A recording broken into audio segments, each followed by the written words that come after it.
Hello, denizens of the cabin. I'm Max Davey, and I guested on the show before it became the ratings juggernaut it now is. Ben has kindly allowed me to pop back on to talk about something I'm up to. I'm sure many of you are aware of the situation in the Yemen. Millions are at risk of famine, and diseases such as cholera are emerging. The situation is dire, but it's not helpless.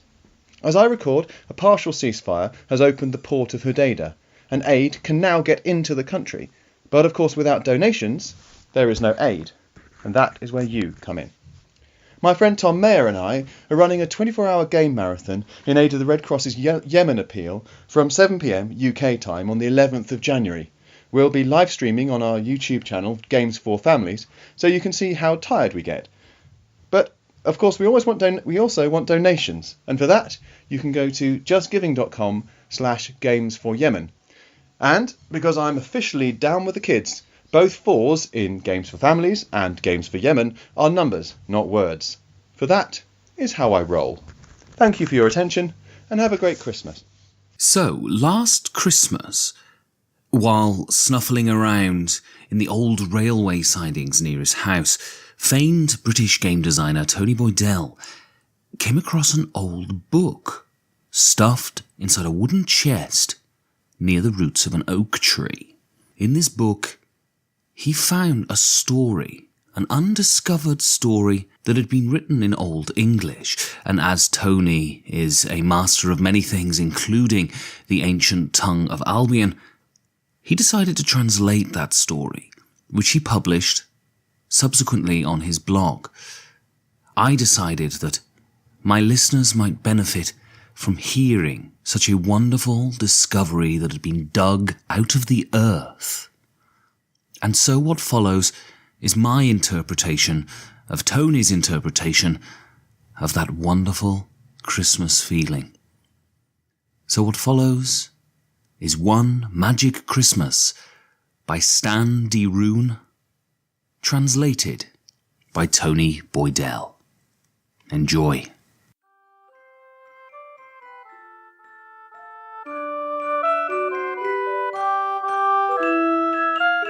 There was once a game designer who lived alone in the snowy mountains. Every day he would rise with the sun, break his fast with cheese on toast and warm milk tugged from the udders of his pet cow. Having rinsed the crockery, he would restock and light his pipe, put on his thickest coat, his wooliest scarf, and his cosiest bobble hat, and trudge out through his white blanketed garden to the shed. Putting a fresh log on the embers of the day before's stove fire, he would sharpen his fan of B pencils, arrayed in order from the singular to the 8, draw a fresh piece of paper onto the table, and commence designing. Some days it would be purely abstract fare, involving balls or chess pieces or plastic cocktail stirrers.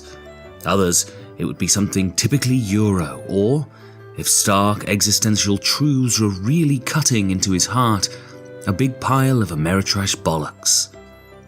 As the forest around him warmed up, albeit by just a few degrees, the thin threads of tree branch snow would thaw and tumble to the drifts below, slowly thumping. At noon, the designer would sharpen the nub of his 2B and leave the shed for a spot of lunch, a pie made from the birds and mice brought in by his cat, or a soup of boiled herby turnips, or a lamb biryani from the local takeout. The afternoon would whisper into the dusk in a cloud of graphite dust, wood shavings, eraser crumbs, and crumpled A4 sheets. As the sun set below the frosty, blank horizon, the designer would return to the warmth of his tiny home and sleep the sleep of the empty and unfulfilled, after catching up on his favourite quiz shows. It was a meagre existence, and he might have been happy with it, though that seems frankly unlikely. Now, the designer's shed contained a wealth of resources and components, enough for 1,000 prototypes, 100,000 even. Wooden cubes in all sizes, shades and colours, cylinders and discs, dice in all polygonal configurations, blank cardboard chits and hexes, small and large folding boards, card templates and meeples. Most important were the meeples, kept in the warmest corner of the shed and safely ensconced in folded felt wrappings. The designer would often talk to the meeples, engage them in long philosophical conversations or witty banter, dependent on his mood, and he would bid them a hearty "good night" whenever he left the shed at the end of the day. One Christmas Eve, the designer was packing away his latest mock-up, something about trading in the Mediterranean, but with an innovative action selection mechanic, when he sighed a deep sigh. It was perhaps the deepest sigh he had ever expelled, and the cloud of condensing vapour gusted from his mouth like the exhaust fumes of a 1979 Morris Ital with a cracked cylinder head that was burning its own oil. It was a sigh that contained not only saliva, deoxygenated air, and rotten tooth particulates, but also the weight of the designer's despair and isolation. As he closed the shed door behind him, the fetid lung cloud wafted over the neatly arrayed meeple beds, and magic stirred in that remote cabin.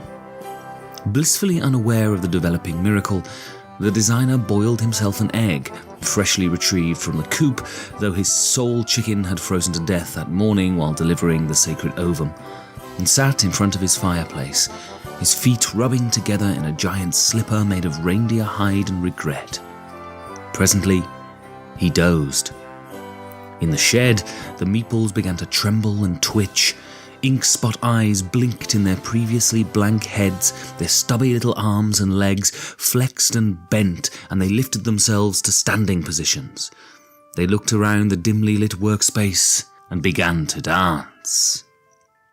Their jiggling and whirling was accompanied by a meeple ceilidh band who had pulled their instruments from the frigid air about them, scratching fiddles, kathumping bodrains, hootling, tootling penny whistles, hum-strumming guitars, and a chipped keyflower start player marker playing an obligatory tambourine at the back. The shack, filled with sparkles and rainbow light and melody, like an illegal 1980s warehouse rave, and caught the ear of the designer snuggled fetus-like against the hearth. He stumbled to the kitchen window and exclaimed, "What the?" Rushed to the back door to investigate further. He burst into the shed, dislodging a thick rug of snow from its roof, which collapsed onto his bald pate and made him cry out shiveringly, and gazed upon the merry meeple party playing before his disbelieving eyes. He gasped in astonishment. The meeple playing lead fiddle paused in his soaring and waved his bow at the dumbstruck designer. "Welcome, sir. Come join our Christmas celebrations," it hallowed, clacking its tiny hands together with glee. The other meeples sang their assent, joining in with their own shouts of encouragement. "Join us, dear friend," they called. "Dance, beloved designer," and "Merry Christmas, kind master." The designer, slack-jawed and sore-amazed, watched with pupil-like saucers as the gentlemen meeples bowed to their lady partners and hooked arms, reeled and spun and threw their tiny heads back in full-throated, joyous laughter. Choral "Merry Christmases" echoed across the ice-crunching lawn, and the designer, panting with excitement, dashed back to the house, urgent of purpose and his heart pounding almost out of his breast. A few moments later, he emerged carrying a large flagon of poteen and slipped and skidded back to the shed. He popped the fat cork and began dousing the interior of the shed with pure alcohol. "Burn, you fucking monsters!" he screamed hysterically, barely audible over the happy meeple song. "Burn, you aberrations of nature, you demonic spawn!" and tipped the embers from his evening pipe onto the puddle of moonshine. The fluid caught the flame, and the shed exploded in hot light.